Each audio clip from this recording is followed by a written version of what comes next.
Hey there, sports fans. So today we are talking about Second Kings, continuing our Books of the Bible series. The author is not known; it's not stated, but they do tend to think that it was Jeremiah who wrote First and Second Kings. We talked about that last week. The same date, covering about 300 years from the 800s BC on. Second Kings was probably written after the destruction of Babylon in 586, or the Babylonian destruction of Jerusalem in 586 BC, just like First Kings.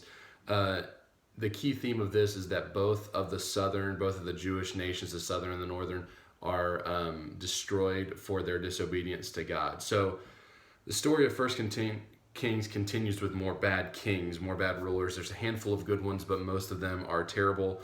Early in Second Kings, Elijah becomes the second man to go straight to heaven without dying. His successor Elisha performs many miracles and shares God's word with the average people of Israel.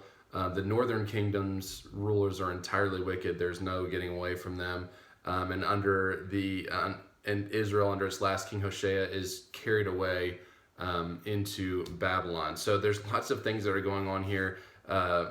It was broken up by chapter 25 and verse 4 talks about how it was broken up by Babylonian armies under King Nebuchadnezzar. Besides taking everything valuable from the king's palace and all the different stuff, they took everything. They carried away all Jerusalem, the princes, and all. I mean, they took everything from them.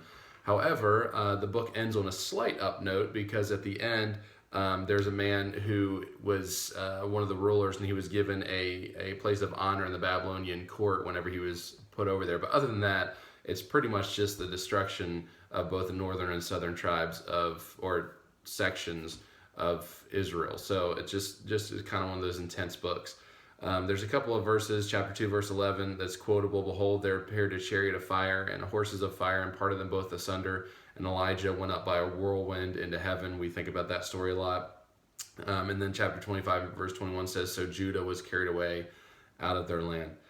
There's a couple of unique things in here. Isaiah, who is going to write a book later on, a long prophecy here later on, is prominent in 2 Kings chapter 19, which is pretty cool. And then one of Judah's best kings, Josiah, became ruler when he was 8 years old. Can you imagine somebody handing you a scepter and be like, you're now the ruler? Like, put out your passy. What? You don't have a passy at 8, I hope. But anyways, so what do we learn from this? Both Israel and Judah found that there are consequences to their sin. But also, even bad examples, they can be helpful if we decide not to do what was badly exampled for us. So for us, we read 2 Kings and we see all these negative disobedient people, and we want to make a decision to say we're not going to be negative, we're not going to be disobedient, we're going to follow the Lord to do whatever it is that He would have us to do. This week, pray for somebody that you can invite with you on Easter. To come to church with you on Easter, no matter where you're going. If you're going to your parents' church, or if you're coming here to Harmony, would you invite a friend from school or someone that you know doesn't go to church or you don't think goes to church to go with you to church on Easter? Have a good day.